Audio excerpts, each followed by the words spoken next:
Bienvenue à tous sur Afrique Sport pour la matinale du samedi 17 mars 2023 que nous débutons avec les funérailles de Christiane Attou au Ghana. Des centaines de personnes se sont réunies ce vendredi à Accra, la capitale du Ghana, pour rendre un dernier hommage à Christiane Attou, décédée le 6 mars dernier à 31 ans après le tremblement de terre qui a frappé la Turquie et la Syrie.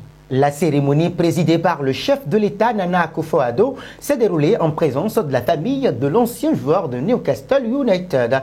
Des anciens coéquipiers étaient également présents et portaient un t-shirt à son effigie. Sa veuve, Marie-Claire Rupio, est apparue très émue. Tu n'es pas parti seul, une part de moi t'a accompagné. Ton amour continue de me guider. Tu paraissais immortel. Ton sourire, ton amour, je te vois dans le sourire de nos enfants, a-t-elle notamment déclaré. Passons à la Ligue africaine de la CAF. Nul un partout entre l'Al Merreikh et l'Est Tunis lors de leur match de la 5e journée des phases de groupe de la Ligue des champions de la CAF. Un résultat favorable aux Tunisiens qui se qualifient en quart de finale du tournoi avec un match en moins. Dans ce qui devait être une rencontre de redressement pour Al Merreikh, le club soudanais a manqué l'occasion. Les locaux ont été accrochés 1-1. Avec l'ouverture du score de Mohamed Ali Ben Amouda, les Tunisiens ont mené les débats après seulement 23 minutes. Le nul a été acquis en toute fin de partie par un but sur penalty de Paolo Sergio Luis de Souza, 90e. Avec ce résultat, l'Est Tunis reste leader du groupe D avec 10 points et se qualifie pour les quarts de finale de la LDC CAF. Même sans disputer leur dernier match, ils sont sûrs de finir au moins deuxième au pire des cas.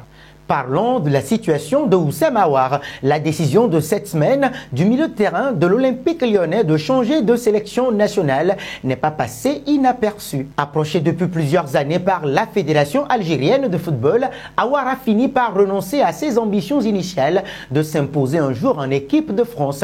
Interrogé sur ce choix de caractère important, Raymond Domenech n'a pas épargné le Lyonnais. Moi, ça m'agace par rapport à l'Algérie. On ne peut pas dire ça d'une autre sélection. Je trouve que c'est humiliant pour l'Algérie, a pesté le consultant. Un bond en Allemagne. Éliminée dès le premier tour de la Coupe du Monde au Qatar, l'équipe d'Allemagne a eu droit à un petit lifting en vue des rencontres contre le Pérou 25 mars et la Belgique 28 mars. En effet, Hans-Dieter Flick a décidé de se passer de nombreux cadres. Niklas Süle, Antonio Rüdiger, Ilkay Gundogan, Leroy Sané et Thomas Müller ont tous été laissés sur le carreau par le sélectionneur de la Nationalmannschaft. Manuel Neuer, blessé jusqu'au terme de la saison, ne figure pas non plus dans cette première liste post-mondiale. Restons toujours en Allemagne. Julian Nagelsmann, l'entraîneur du Bayern Munich de Sadio Mané, est furieux. Lors d'une conférence de presse, il a exprimé son mécontentement suite à la publication du plan de jeu pour le prochain match contre le Bayer Leverkusen dans les pages de Bild.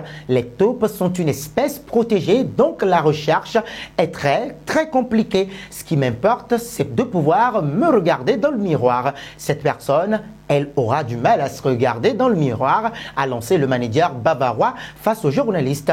Que vise la personne qui transmet cela ? Qu'espère-t-elle? Je ne vois pas quelle peut être la motivation, s'est demandé Nagelsmann. Tombeur du PSG en 8e, le Bayern Munich affrontera Manchester City pour ce qui sera le choc des quarts de finale. Pour ce rendez-vous primordial, l'entraîneur de Sadio Mané se passerait volontiers de la dite taupe s'il le découvre d'ici là. Parlons de cette affiche qui se qualifiera entre ces deux équipes selon vous. Vos réponses seront attendues en commentaire.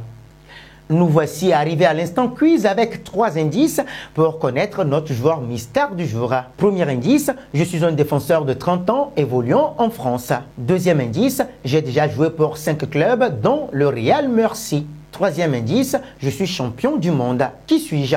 Vos réponses seront attendues en commentaire. Nos félicitations à tous ceux qui ont répondu Moïse Kean lors de la dernière matinale. C'était le joueur à trouver puisqu'il est un attaquant de 23 ans de la Série A qui a déjà joué pour 4 clubs dont le Hellas Vérone en 2017.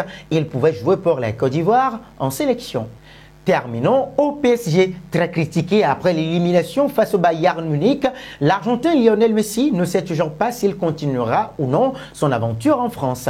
Mais pour Christophe Galtier, la question ne devrait même pas se poser. Je sais que Léo et la direction sportive échangent beaucoup. Je ne connais pas les tenants et les aboutissants de la discussion. Quant à savoir si Léo doit rester, c'est la volonté des uns et des autres. Léo est heureux dans le vestiaire. C'est 18 buts et 17 passes décisives cette saison. J'ai vu certaines critiques pour le match du Bayern, mais il n'était pas le seul à avancer Galtier pour défendre son joueur.